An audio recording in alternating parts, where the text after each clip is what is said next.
Hi, welcome back to Zach of All Trades. I'm Zach, and tonight we'll travel a bit further down the rabbit hole, taking this old motorcycle apart to see just exactly what we've got to work with.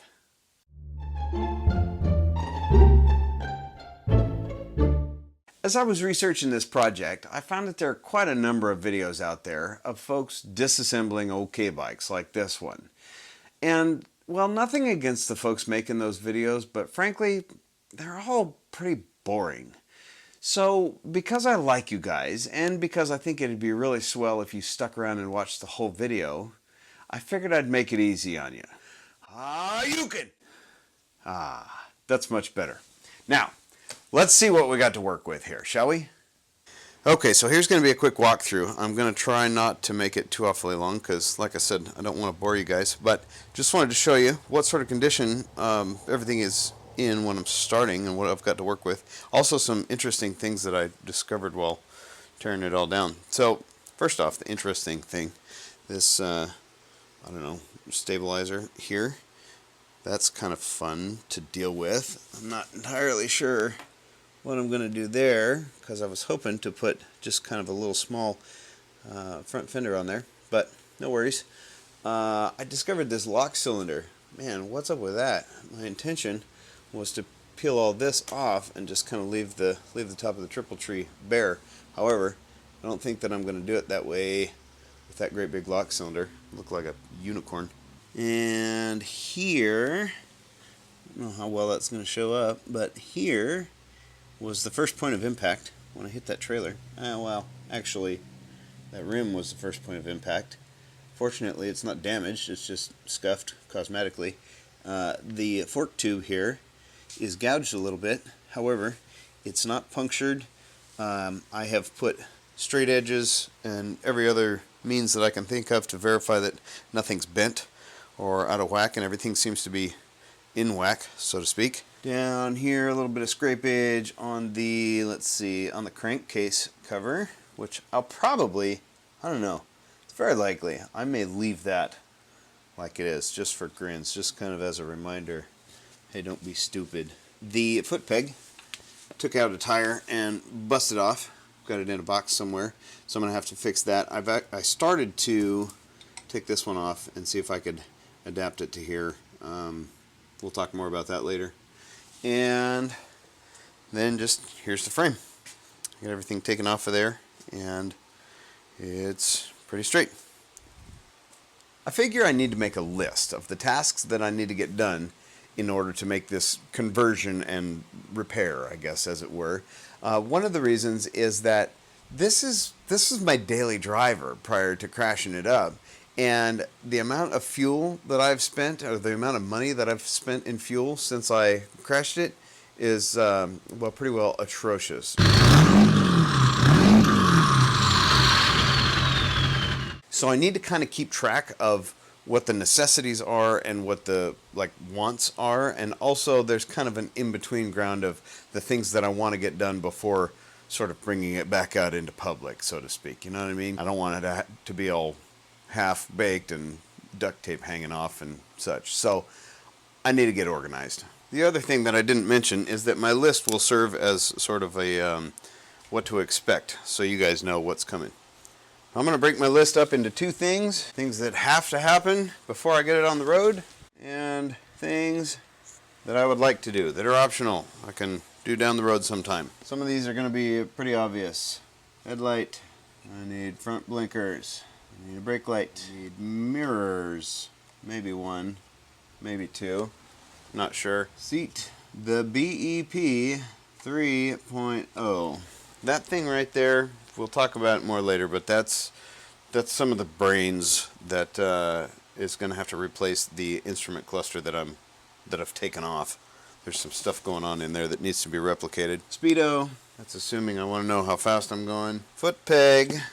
And a front fender. I believe that the front fender, at least to my understanding, is a necessary piece of equipment for the base.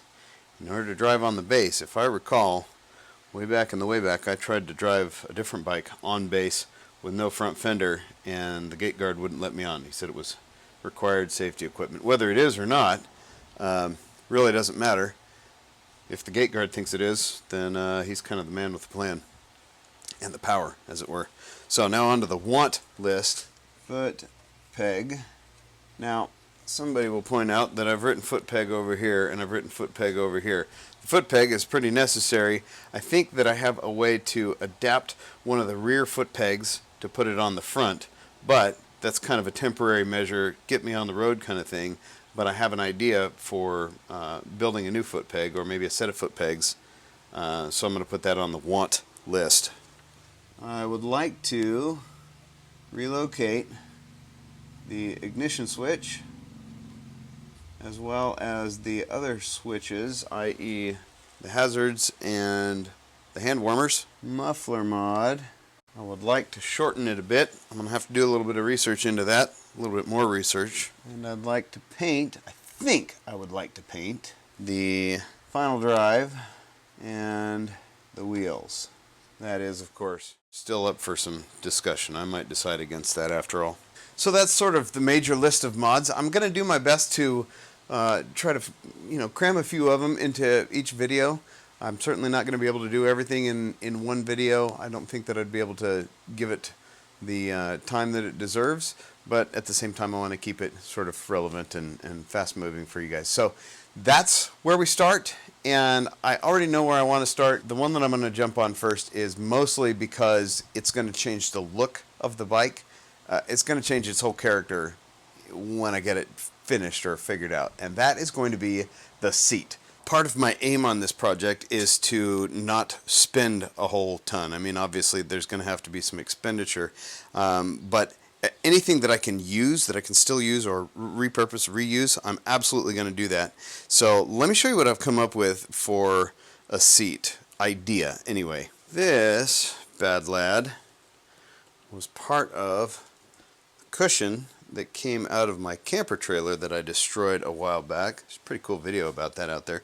But I spent some time, I just couldn't stand it. I spent some time sort of shaping this just to kind of get the idea. It's close, but at the very least that gives me an idea of where I need to cut this. I'm going to have to construct a frame for the back there, and also I need to come up with some actual foam. This is not dense enough to get the job done, but I'm going to try to use the foam that came off of it. I have been absolutely itching to get started on this to see if the foam underneath here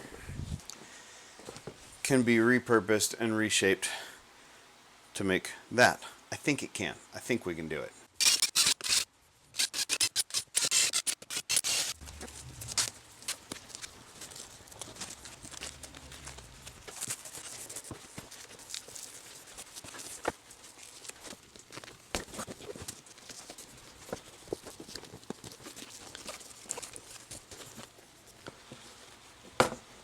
Ha!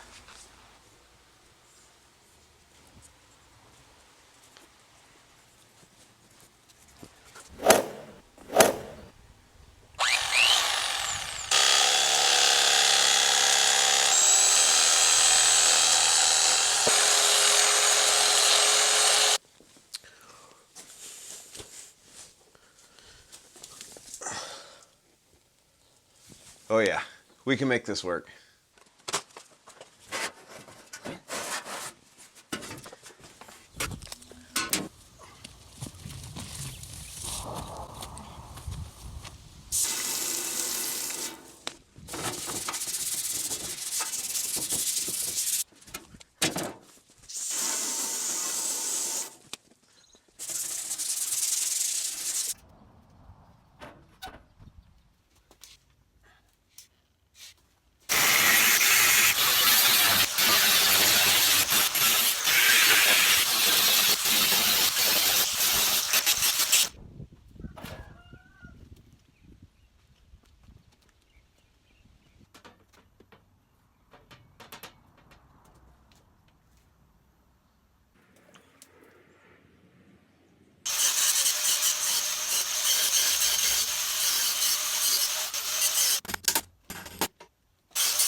I've spent a lot of time looking at different people's builds on these bikes, and there are a lot of them that look really good and some of them that just don't quite add up. And it took me a while to figure out what were the aspects that made it really look seamless, made it flow really well, and the things that made it look kind of awkward.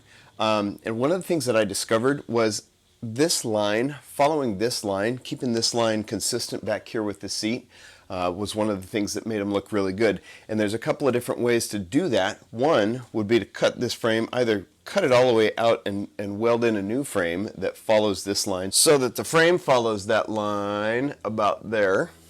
Or another one that I discovered is that if you keep the top surface of the seat consistent with this line, it visually has the same effect and it keeps everything flowing really nicely. So that's what I'm going to attempt to do here. I'm not sure if it's obvious what I'm doing here, but I'm casting a shadow across there right here so that I can get a straight, so that I can draw a straight line. Should be pretty good.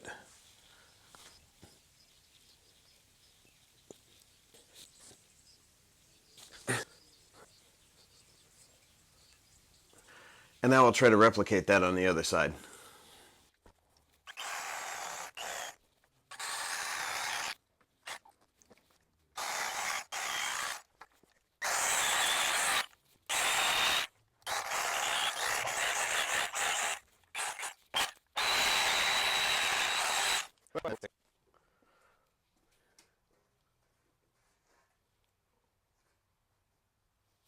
There we go.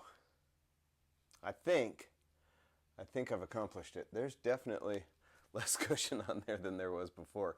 But take a look at this line, compare it to this line here. Yeah, I think I've got it nailed. Now, all what's left to do is to reshape the back of this because it's not going to stay like it is.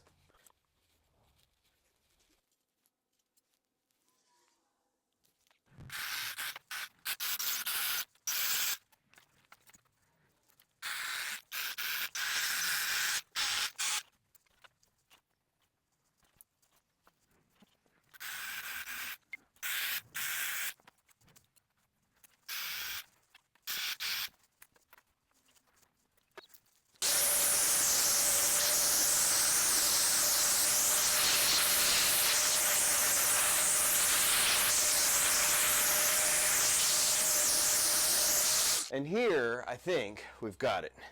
I decided against wedging underneath here in favor of just flattening it down. I think that's all right. And yeah, I think now it's time to cut this seat pan.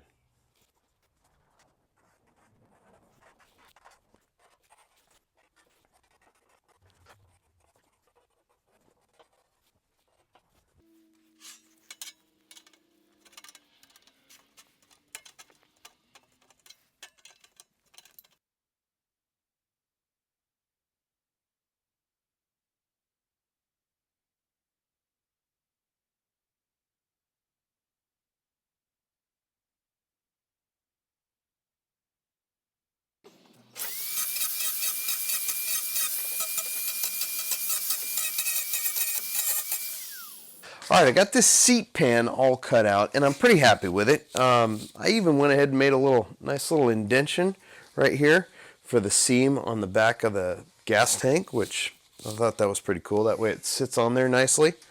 Snugs right up against the back of it. So I got it all set up here, and then I went ahead and put the cushion on it. And when I did so, I wasn't really happy with the profile of it, with the shape of it, and so I went back to work with the grinder and the fish cutter, I guess it is, to kind of reshape this again and sort of flatten it out a little bit. I think that it was a little bit too exaggerated before. So I finally got it right where I want it. I'm pretty comfortable with this, and as much as I wanted to try to get this seat finished within the confines of one video, I think it's getting too long. So I think I'm going to stop right here, and I will see you on the next one.